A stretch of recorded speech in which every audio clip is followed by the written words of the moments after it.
and welcome to Power Play. I'm Vashi Capellos in Ottawa on this Monday. Tonight, Carney's cuts. I'm absolutely convinced that we can be fiscally responsible. We need to get our fiscal house in order. The Prime Minister has promised big government savings over the next 3 years. In his words, austerity for investment. What exactly is and is not on the chopping block, and what could it mean for the programs and services you access? In moments, Secretary of State for the Canada Revenue Agency, Wayne Long, will be here, and we're going to ask him exactly that. Then, the Carney-Poilievre horse race. After a honeymoon summer of sorts, a pair of public opinion polls now show the Liberals and Conservatives fighting on familiar ground. Abacus pollster David Coletto will join me on set live, coming up to break down the numbers. Plus, this fall on the opposition bench. Are you confident that your entire caucus will stay NDP in this sitting? Oh, 100%. No doubt whatsoever? No, none at all. The interim NDP leader tells me he's 100% confident none of his MPs will cross the floor this fall. And Pierre Poilievre pens an open letter to lay out his parliamentary priorities. Our front bench is set to dig into opposition strategy setting with Brian Gallant, Lisa Raitt, and Tom Mulcair. That's coming up in just a bit on our program. First, though.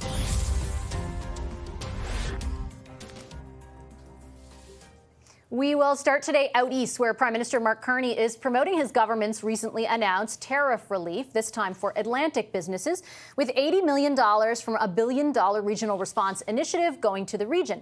To make those investments happen, the Prime Minister has promised less spending, even using the word austerity to describe next month's upcoming budget. In Newfoundland, he was asked about how that math will add up.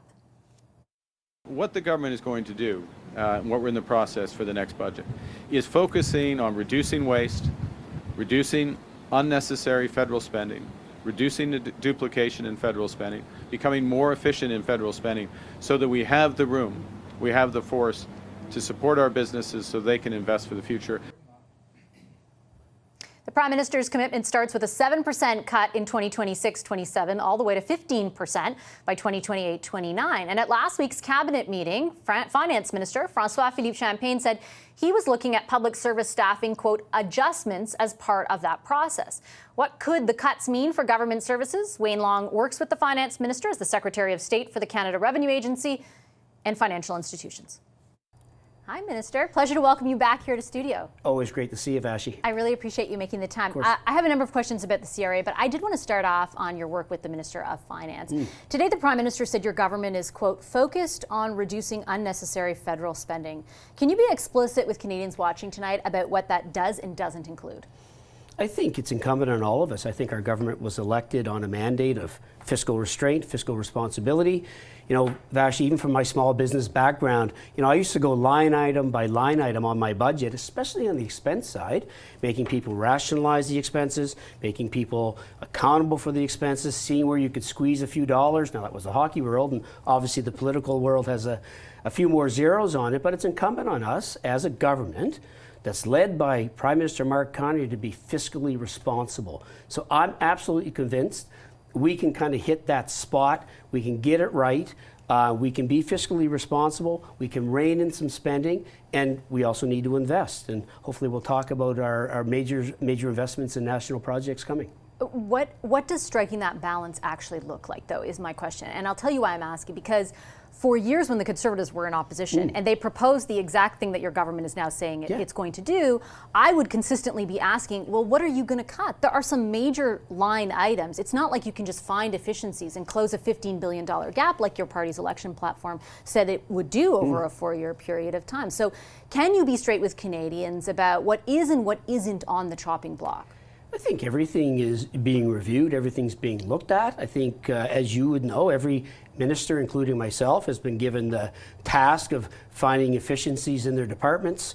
Again, it's incumbent on everybody who has a minister's position to look at their departments, see where there's duplication, see where there's inefficiencies, and come back and, I'm absolutely convinced we can do this. I'm absolutely convinced that we can be fiscally responsible. We can invest in our country. Let's be very, very clear. I mean, the ground underneath us has shifted. This is not the same country it was literally 6 months ago, a year ago. So I think it's incumbent on us. We need to get our fiscal house in order.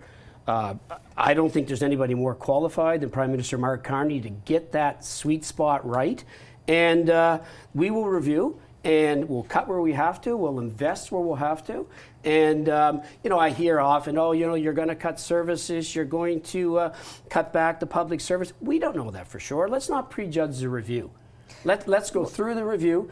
Let's see what departments submit. Then obviously from Finance, Minister Champagne and his team, along with myself, we'll look at, department by department, project by project, program by program, and say, okay, what do we need? What don't we need? We're Liberals. We believe in investing in social programs. We believe in investing in Canadians. I believe some of the transformational programs we brought forward, whether it's the Canada Child benefit, dental care, daycare, school food programs. We believe in investing in Canadians, but we also believe in building a strong economy. If we build a strong economy, we can do the things we want to do to invest in our country. I mean, like I've said to you before, we should always be judged in government by how we treat the most vulnerable. We have a lot of challenges from coast to coast to coast. We're not going anywhere. We're not going to turn our backs on the climate. We're not going to turn our backs on children. We're going to make sure that we invest in families. That being said, we're going to invest in national projects. We need to grow our economy.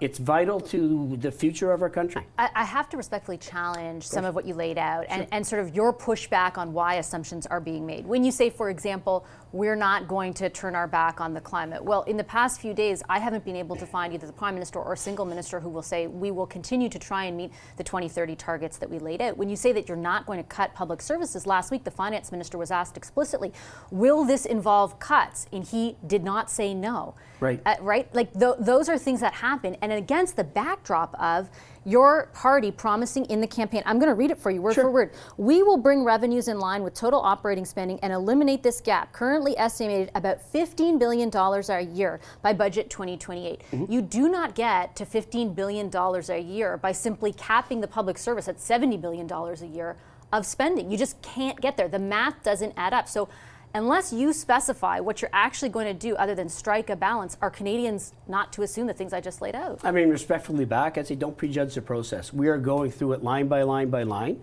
We will get this right. Those that are like, the Liberals are going to slash and burn these programs and that program. That's not certainly the indication I'm getting. That's not how I feel. I know that's not how Minister Champagne feels. We will get it right. But how do you get to austerity?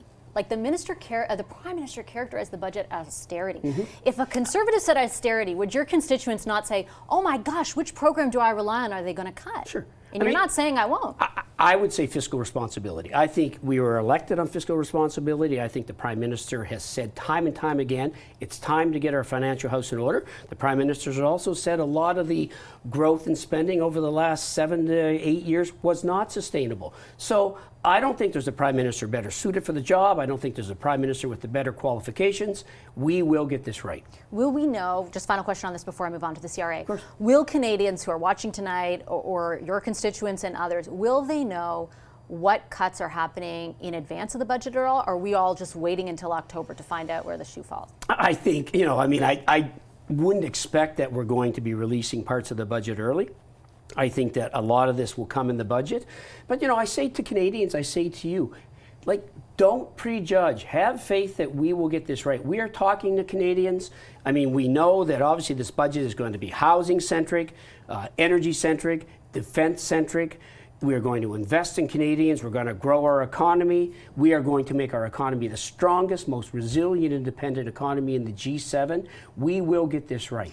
Here's perhaps one reason why Canadians might think you might not get it right. Sure. The Union of Taxation Employees says over 3,000 jobs have been cut at the Canada Revenue Agency since last fall, including a decision not to renew the contracts of 1,300 call center employees.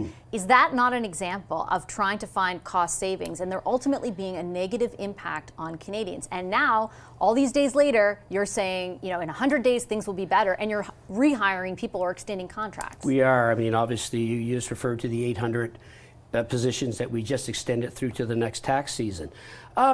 You know, we want to try to get back to a, pre-COVID level. Obviously, numbers have changed. There have been cuts made. We recognize that, we want to make sure service levels are acceptable. They are completely unacceptable right now.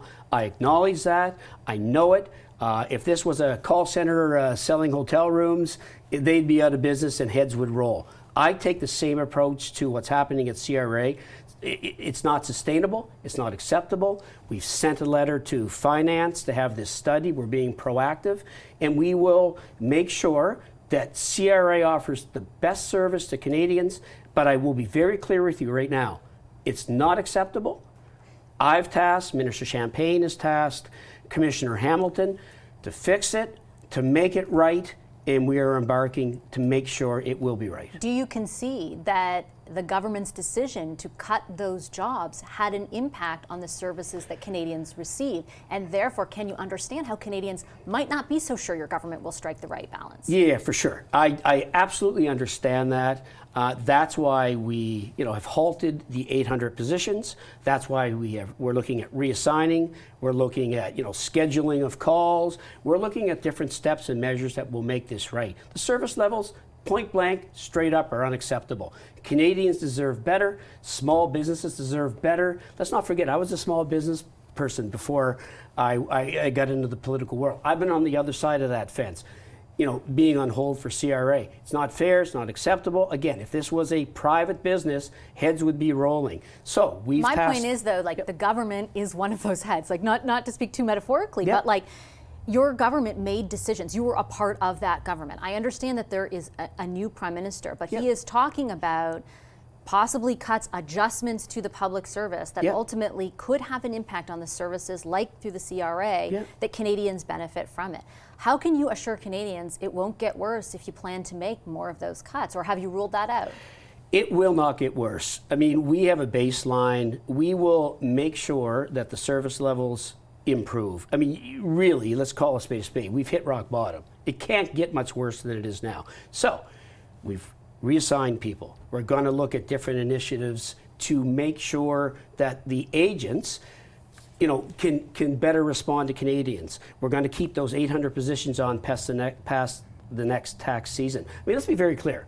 The frontline workers from PSAC and UTE are excellent. Where would Canada be without them through COVID, through the pandemic, offering supports?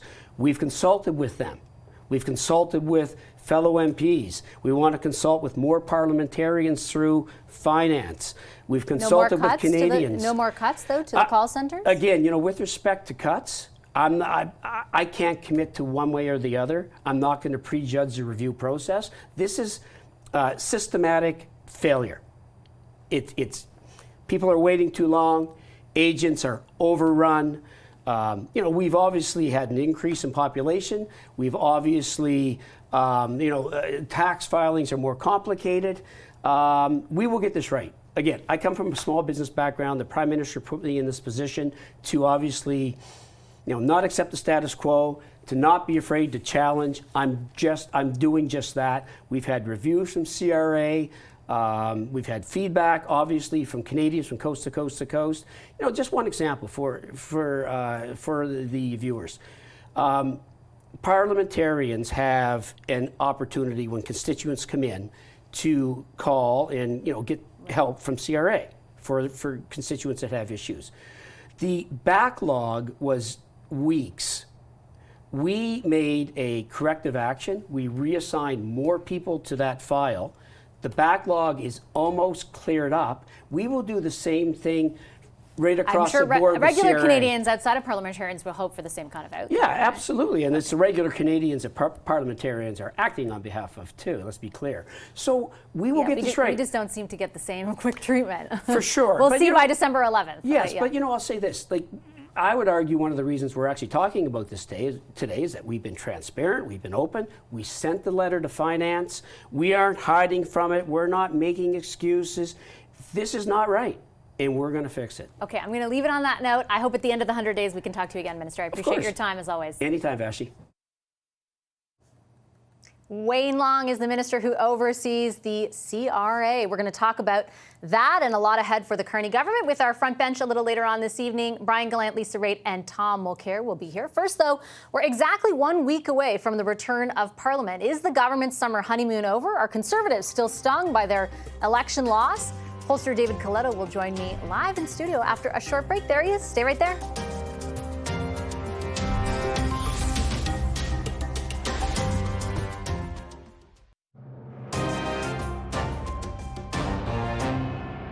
We are clear-eyed. Canada's new government is clear-eyed about the scale and the speed of the forces currently at play outside our shores. So we're empowering Canadians to shape our own destiny, to build the future we want. With Mark Carney, it's been all show business and no real business. He's gotten absolutely nothing done this summer other than shuffle a lot of papers and hold a lot of meetings while Canadians lose their jobs, can't afford food, and are unable to buy homes. No question, the last year has seen wild swings in support for political parties in this country, and the election was a close one in the popular vote, with just a couple of percentage points dividing Mark Carney's Liberals and Pierre Poilievre's Conservatives. Over the summer, the Prime Minister appeared to enjoy a post-election honeymoon period, but new data out in the last week shows a potential shift in those numbers. Take a look at the latest numbers from Abacus data, for example, with the Liberals and Conservatives just 3 points apart. Here to break down what it means is Abacus data founder and CEO David Coletto. Hi, David. Good to have you back in studio. Great to be back. Hope you had a great summer. Thank you. I wanted to start off because I noticed also in the past few days you're not alone, right? Like you've had them pretty closer than other pollsters for most of the summer. We now see Angus Reid showing a similar pattern. What is the genesis of, you think, the closeness of the two parties' popular support at this point? Well, I think one is that the coalitions that elected or voted for each of these two big parties hasn't really changed all that much, right? The 43% who voted for Mark Carney and the Liberals remain pretty much in behind that party today, and the same is true of the Conservatives. So I don't, like a honeymoon is a period I don't always like that term, because it implies that like people are going to go back to hating their spouse or not liking their spouse. I mean, sometimes. Maybe that happens, but I think what's probably happening right now is like you got a new car, right? And it still smells new, but the polish or the shine is coming off, that a few dents have happened because you've driven it through some rough roads. And that's really what the Carney government's facing. It's a tough environment. The public's really anxious. The world is uncertain. And so I think what we're seeing is perhaps a return to kind of more normal numbers, but let's be clear, like a 3-point lead is still a 3-point lead for the Liberals. And when you look at the underlying numbers, the government's approval rating, how people feel about Mark Carney, they're still relatively good. They're way better than they were for Trudeau over the last 3 or 4 years of his premiership. And so the government still has political capital, but it's starting to move. And I think this is an indication that they just can't assume that the public's just going to wait and not feel the anxieties of things not getting better. Tell me a little bit about what you've been able to ascertain as to what people are anxious about, because I think, like, we know the Trump, we've become a little bit accustomed, I think, to this, not necessarily in a good way, but just sort of like, okay, we know Trump is uncertain and unpredictable, and the threat is very real. The damage to the economy, clearly with the latest data out from StatsCan, is very real as well. But we have anxiety about other things too, and I think your data underscores that. Yeah, and the anxiety is all being made potentially worse by Trump, but it is the cost of living, it's the cost of housing, it's access to health care, it's increasingly my job security. That wasn't something anyone really worried about for the last 3 or 4 years. They worried about being able to afford to pay for things based on their income, but they weren't worried that we're going to lose their income. And so these job numbers and these contraction in the economy that StatsCan reports last week, I think is driving the economy broadly up the list, but it's not the macro economy that people are worried about. They aren't sitting around being like, I need that new major project built. It's who's going to protect my job? Who's going to make sure I can feed my family, that I can pay the rent? And I think, when I reflect on what the government's done over the summer, it's focused on trying to get a trade deal with the U.S. because in this town, we all know that matters. But the public isn't connecting the dots between why a long-term stable relationship with the United States is going to ultimately translate into stability in their own lives. And I think the government probably needs to do more of those connections. I think that's a very interesting point, because I think, at a top line level, most Canadians understand these projects get built or big stuff gets done. Likely there will be positive economic impacts. But I don't know if the government has exactly drawn a straight line or been, very detailed in the way it describes like what we are doing in the aggregate is going to make your life better. Do you anticipate that will be something they have to do this fall in particular? I think so. I've been saying like Mark Carney is you can see his attempt to try to want to demonstrate to people that by fixing the macroeconomic problems in this country, we can solve for the micro. We can solve for the cost of living and housing. And he did that somewhat effectively, I think, during the election, but it was all framed around, I can protect you from Trump. Right. Now that the public, I think, has become numb to Trump, it's come to recognize that this is the normal. Like, chaos is normal. So what are you doing to help me now, I think, becomes important. And it's going to be particularly problematic as we head towards a budget in which the Prime Minister himself is using the word austerity to describe some of the things he wants to do. It's harder to ask people to sacrifice if that's what he's going to ask them to do at a time when they already feel like they are. That's a very good point.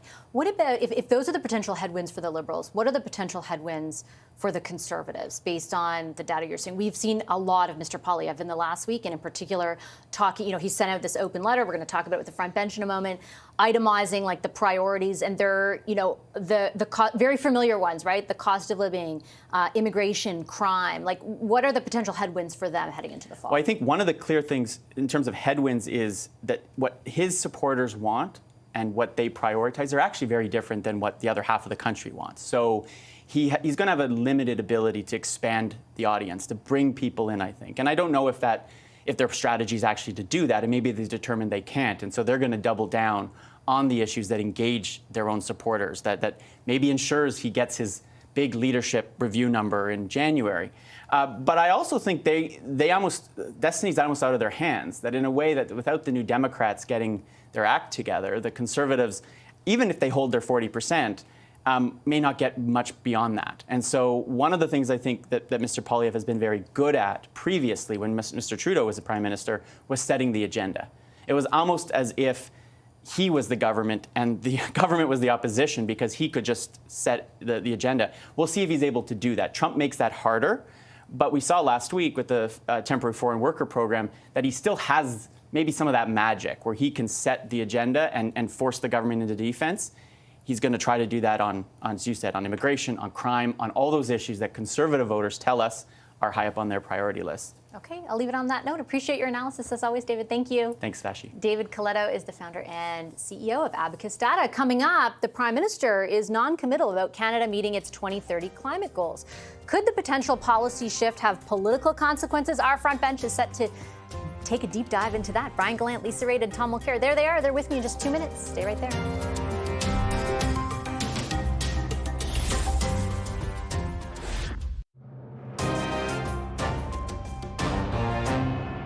How is the federal government planning to change its climate change policies and targets for 2030 and 2035?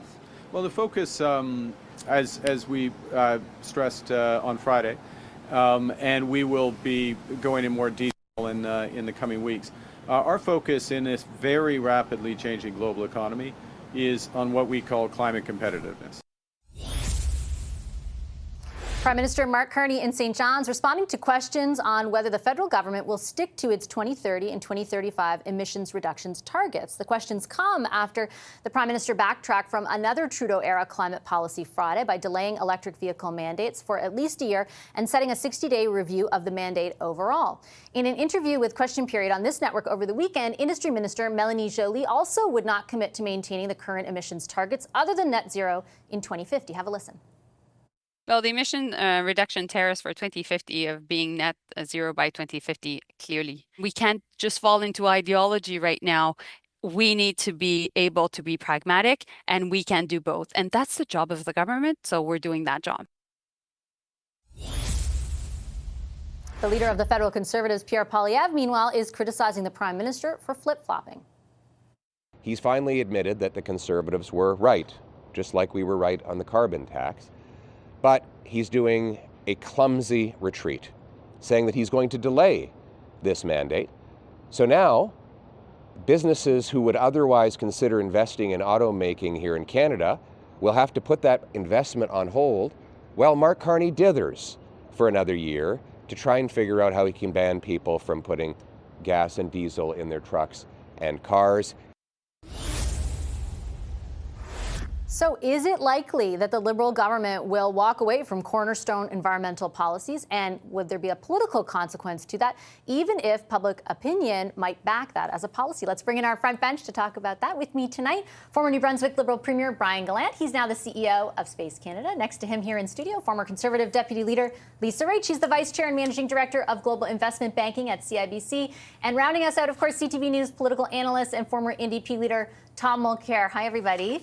Benzie is away on a nice vacation. He'll be back, I think, next week. Lisa, I'll start with you. Yeah. I think the Prime Minister has been pretty clear. Like, I can't find any minister saying, yes, we're going to keep everything that Trudeau did when it comes to climate. They seem to be framing it now in this climate competitiveness thing that they're going to announce in a few weeks. Do you think there's a political consequence to that for them? No, I don't. But what the government has to do is they have to paint a much clearer picture of the danger that this country is in right now from an economic point of view. I don't think it's actually resonating what we're facing in terms of the United States going after our auto sector, for example, our steel sector, our aluminum. Right now we're thinking about back to school, we're thinking about pocketbook issues, but the reality is that we have a big existential problem coming our way. I think that the politicians get it. But I also think that the Liberal government is trying to figure out how to still adhere to some policy around climate and not seem like they're throwing it all out, when the reality is that everyone else in the world is really pushing it to the side, because it's all hands on deck trying to scramble and get whatever we can based upon what Donald Trump is doing to the South. A good example of that, Brian, is the announcement on Friday about EVs, right? We're pausing this year, and then we're going to do a 60-day review. Like, every person in the industry, for example, who has been asking for this mandate to be scrapped right now has spent months conveying to the federal government, here is why this is going to hurt us so much. What is the impetus, you think, behind the government? I mean, I imagine it's that there are a lot of people, even within their own caucus and their own cabinet, who care a lot about those policies that they were actually there for implementing. So I think there's a few things happening at the same time, and it's a great display with Minister Jolie's interview with you, in the sense that we have a country that is seized by the trade conflict with the U.S. I think this government is laser focused on that. So that's item number one. Item number two, we have ministers that have a new prime minister, and I'm not sure they know exactly what the policy is yet, to be pretty simple about it. So I think she was like, I know that 2050 stands. I'm not sure where 2030, 2035 is.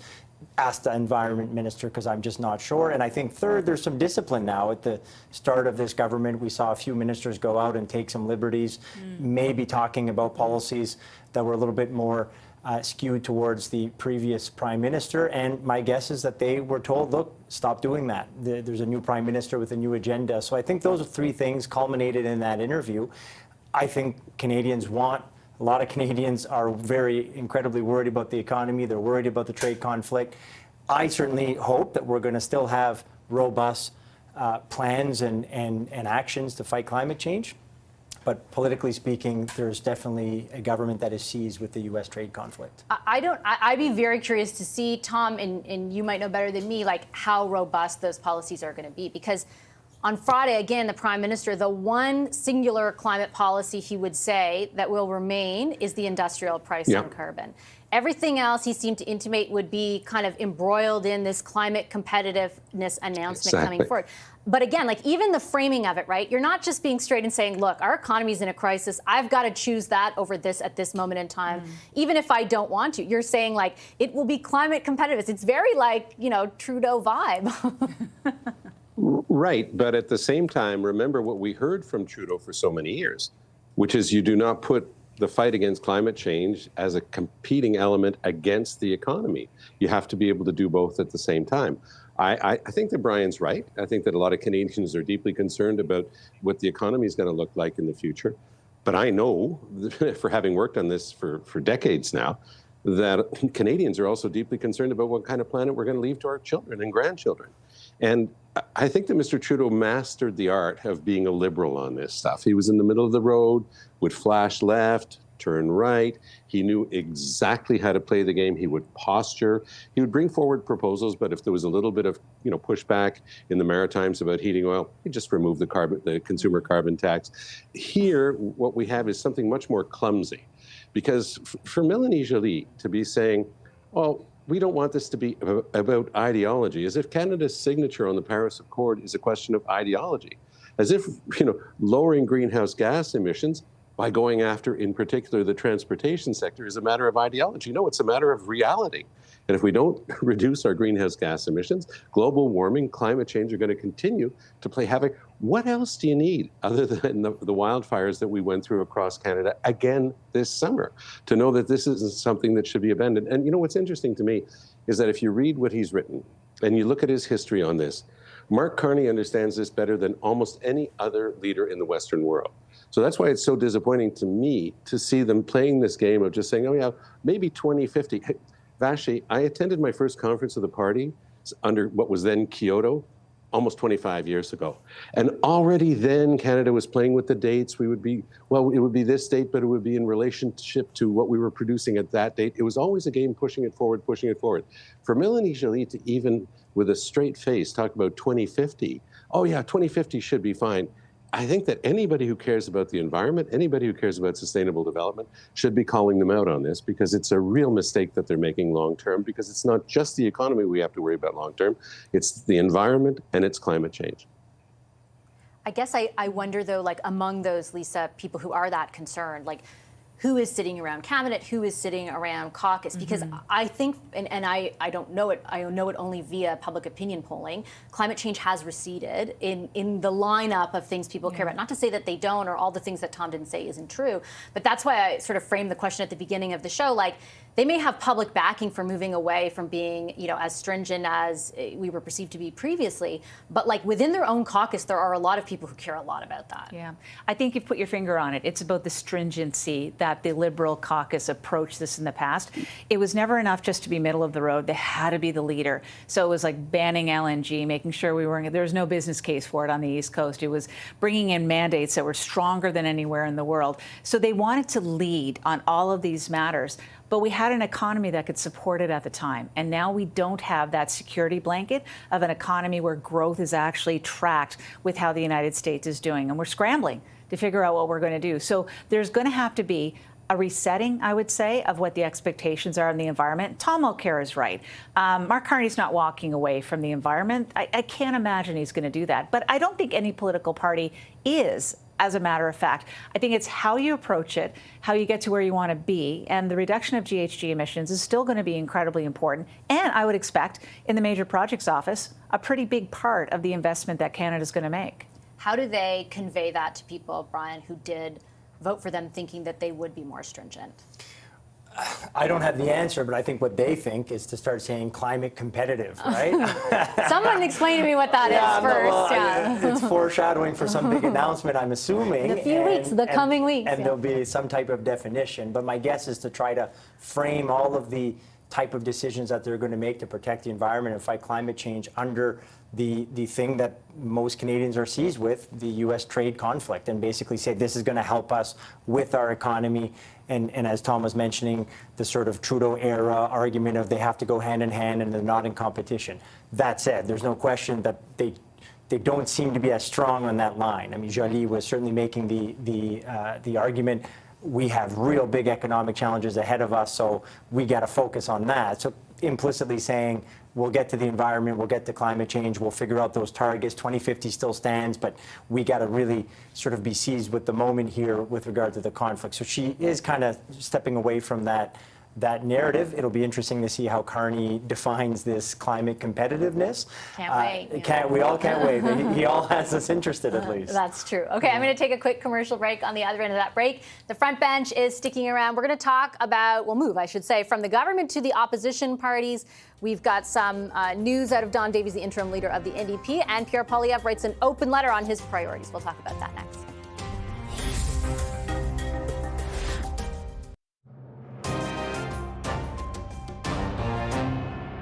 Are you confident that your entire caucus will stay NDP in this sitting? Oh, 100%. No doubt whatsoever?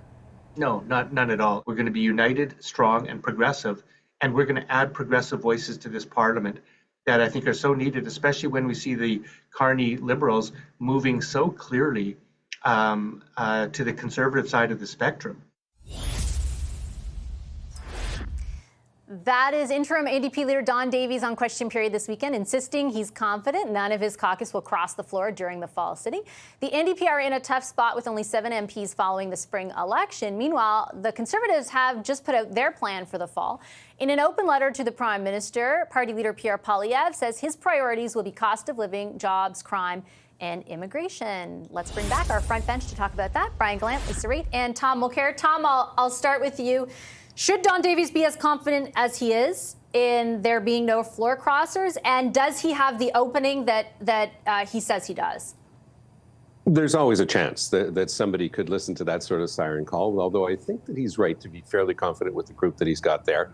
We saw in the spring, Vashi, soon after the election, that there was quite a bit of a tussle over the rules for the leadership.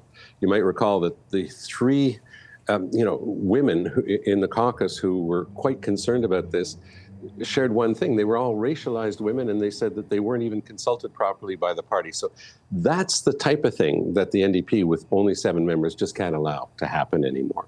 So I think that Don is going in with his head held high, because he's not wrong when he says, look, the Liberals have had a branding that's made it tough, and they even had a deal with the NDP that was a self-inflicted wound by the NDP, because it was hard for them to convince people that there was any reason not to vote Liberal. But what he's saying is, I think, essentially true, that the type of discussion we just had before on a single subject, which was climate change.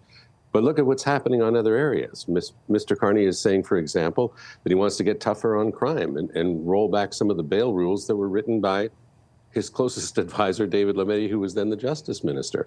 He's looking, when the Air Canada strike happened, it was an immediate reflex to be in favor of the employer's position. So there are any number of things that are you can list right now that show that this iteration of the Liberal Party is definitely much more likely to lean right than to lean left. What, I guess, challenges or opportunities does that pose for both the Conservatives and the NDP, Lisa? Because I think it is fair to say at this juncture, at least, it does seem like a pivot to right of where the previous level government was. Yeah. The old adage is that the Liberals get all of their progressive ideas from the NDP think tank, and they get all their economic ideas from the Conservative think tank, and they kind of, sorry about that, Brian, but they kind of go down the middle. Brian will defend the position in a moment. Brian will defend it. So the reality is that in the shifting of the spectrum, Tom is exactly correct, as is Don.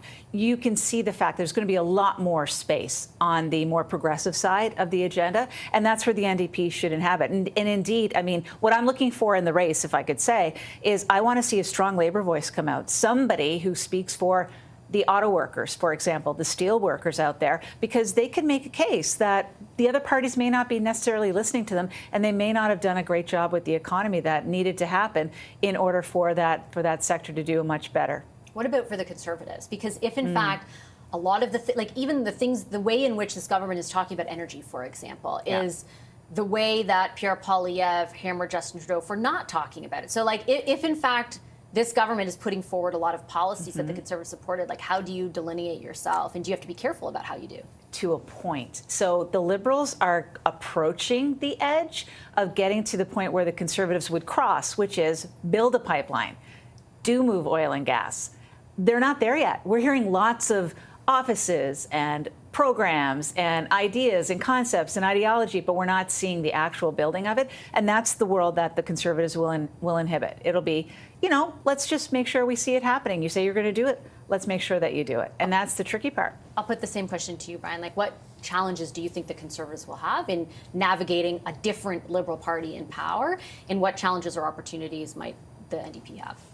Well, let me start by saying I do think Liberals have lots of good ideas, but even more importantly, they're able to recognize a good idea no matter where it comes from. Oh my God, what a great right? Isn't best spin ever, yeah. I like that. That's Thank good. you very much. So I would, to your question, say that I agree with Lisa on her point that the Conservatives can talk kind of about implementation, management, but also I think that they have, at least from the previous campaign and probably the 2 years before that, also set the stage to have the brand, to have the ownership of the issue of cost of living. And as David Coletto just said, that's still the major issue, and it seems like it might even be on the rise. So that could be where maybe the Conservatives find themselves yet again trying to go with to try to differentiate themselves from the Liberals. And I'm not sure that really is Carney's brand. I'm not even sure that really is necessarily the thing he's the most focused on right now. I'm sure that they would say it's because we have to be seized, again, use that word, with the trade conflict, but nevertheless, there might be an opening there. On the NDP, I just want to kind of flip what Tom said. I think he made a great point. I would just sort of add that I don't think this is necessarily by design, but Carney and co, I think, are able to go a little bit more to the center because they're not really, politically speaking, really concerned with the NDP taking up too much of that space right now, given operationally they find themselves with 7 people in a caucus that doesn't even have official status. Right, valid point. Tom, your thoughts on, you've weighed in on the NDP, but on the Conservatives as well. And I take what Brian and Lisa say certainly about focusing on, and we saw that in that open letter, right? Crime, immigration, cost of living, and I do think that there are sort of vacuums to fill a little bit in particularly crime and maybe even immigration. But at the same time, I'm very curious to see if the way in which that message is conveyed up against Carney is any different than it was up against Trudeau. Yeah, I do think it's different. And I also think that the very hard edge of Pierre Poilievre is one of the reasons that they came up short during the election campaign. Canadians got to have a good, hard look at him. They'll talk, the Conservatives will say it was the perfect storm, it was the threat from Trump, it was the arrival of Carney, the departure of Trudeau. All that's true. But there's an element that does involve the person and the person delivering the messages, because, as Brian said with a smile, the Liberals aren't shy about borrowing good ideas from other parties, whether it's the NDP on the left or the Conservatives on the right. With regard to that hard edge, we're noticing it, for example, when he talked about temporary foreign workers. It was pretty well the strongest words that I've ever heard from a party leader in Canada, almost bordering on anti-immigration. I mean, it was a harder edge than you're used to. Now, there's a reason for that as well, because Mr. Poilievre is up against a leadership vote in January. He's got to keep his base happy, and he's got to play that game. But the more he plays hardball, the more he plays that hard edge, the more he's going to push back a lot of average voting Canadians and say, guy's got some good ideas, but there's an edginess to him that I'm just not comfortable with. And so that's the balancing act that the Conservatives are going to have to do. I do think that they've done a masterful job of staying in the news. Poilievre knows that game well. He's very good at social media. He's very good at getting things that are gadgety, getting the letter out there. Everything's a crisis. And again, that's the type of exaggeration that people grow tired of. But I do think that in terms of political communication, the masterclass in Canadian politics continues to be the Conservative Party. Lisa, what are your thoughts on how, I guess, how, if any, behavioral modification has to happen, essentially, in this Parliament versus, let's say, the one with Trudeau? So I'm going to answer your question, but I'm going to jumping off what something Tom said. For me, I think the biggest danger is the fact that Prime Minister Carney has really set some expectations out there. I'm going to have a deal by July 1st, then I'm going to do something by August 1. He's not afraid to tell Canadians that he's actually going to do something, not knowing whether or not he can actually do it, because the politics can be really awkward and difficult. The Conservatives don't make that mistake, so they're not going to be making big promises, but they will be there to blame and show where the Prime Minister has said, well, he told you he was going to do this, and he hasn't been able to do it yet. And that, I think, is an open spot for the Conservatives to attack the Liberals without a question. Does it matter how they attack, though? Like, does there have to be a difference in that? Because I think you don't think that Poilievre has to change his style at all? No, I don't think so at all. But I think Mark Carney has to be ready for Parliament. It's a different world than being in a boardroom, a lot less civil. Brian, what do you think about that? My humble opinion would be that I think Poilievre was a very effective leader of the opposition.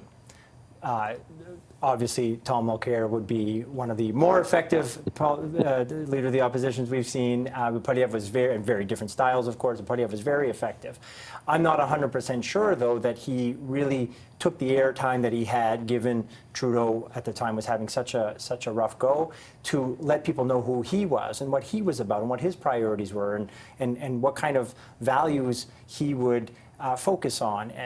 List goes on. I think it was all about Trudeau. It was all about the government, and he did that very well. But when you're the leader of the opposition and you are going to be the leader of your party in the campaign, there's a balancing act.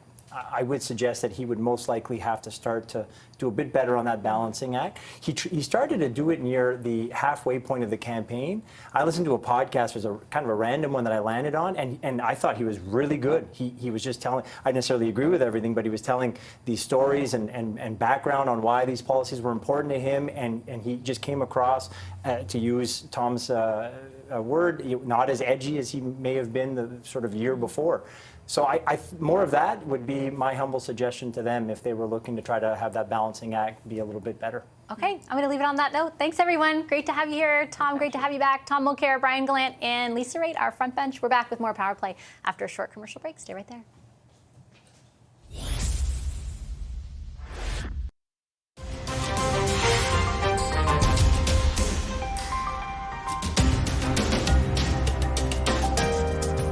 Hi there, and welcome to Power Play. I'm Vashi Capellos in Ottawa on this Monday. Tonight, Carney's cuts. I'm absolutely convinced that we can be fiscally responsible. We need to get our fiscal house in order. The Prime Minister has promised big government savings over the next 3 years. In his words, austerity for investment. What exactly is and is not on the chopping block, and what could it mean for the programs and services you access? In moments, Secretary of State for the Canada Revenue Agency, Wayne Long, will be here, and we're going to ask him exactly that. Then, the Carney-Poilievre horse race. After a honeymoon summer of sorts, a pair of public opinion polls now show the Liberals and Conservatives fighting on familiar ground. Abacus pollster David Coletto will join me on set live, coming up to break down the numbers. Plus, this fall on the opposition bench. Are you confident that your entire caucus will stay NDP in this sitting? Oh, 100%. No doubt whatsoever. No, none at all. The interim NDP leader tells me he's 100% confident none of his MPs will cross the floor this fall. And Pierre Poilievre pens an open letter to lay out his parliamentary priorities. Our front bench is set to dig into opposition strategy setting with Brian Gallant, Lisa Raitt, and Tom Mulcair. That's coming up in just a bit on our program. First, though.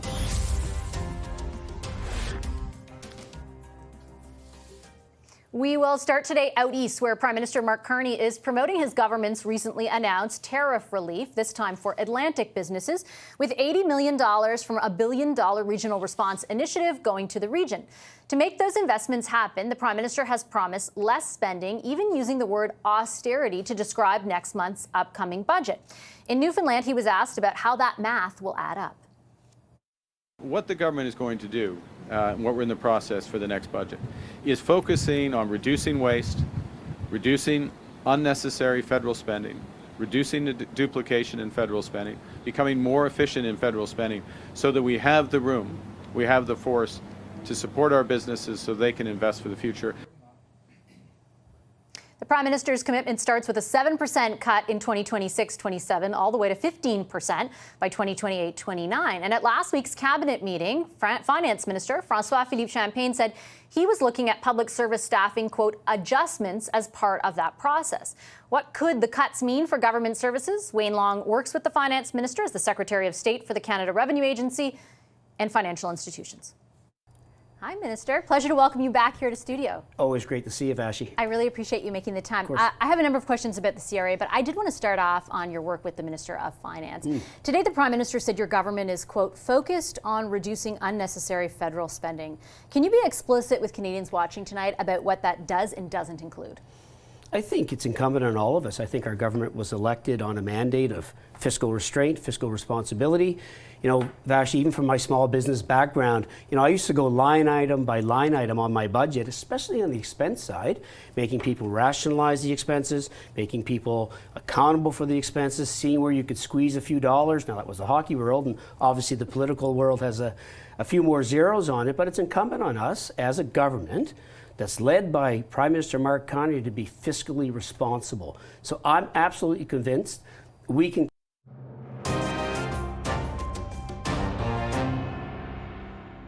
One of the things that struck me when he passed was, you know, when he stepped out, and I remember as a young kid at the time, and he was my favorite goalie. He was my model. I didn't have his height, didn't have his ability, obviously, but when he stepped out from the Habs to go back to law school, to article, effectively, you know, it kind of tells you a different thing about balance in life. Prime Minister Mark Carney there, remembering legendary Montreal Canadiens goalie and former Member of Parliament Ken Dryden. Dryden passed away Friday at the age of 78. He is, of course, being remembered by Canadians as a hockey icon and this country's winning goalie in the 1972 Summit Series against Russia. He was also, as the Prime Minister alluded to, a lawyer, sports executive and politician, serving as a Liberal MP from 2004 to 2011 and as Minister of Social Development in former Prime Minister Paul Martin's cabinet. He also wrote a great book called The Game, probably one of the best sports books ever written. Our condolences sincerely to his friends and family. We're going to leave you tonight with a message from Ken Dryden's first speech to the House of Commons. Have a listen. Be flexible, find accommodation, discuss, work out, compromise. Rigid ideologies don't work for us. In many ways, we've had to make it up as we go along. In Canada, we live a find-a-way existence. We are a find-a-way people.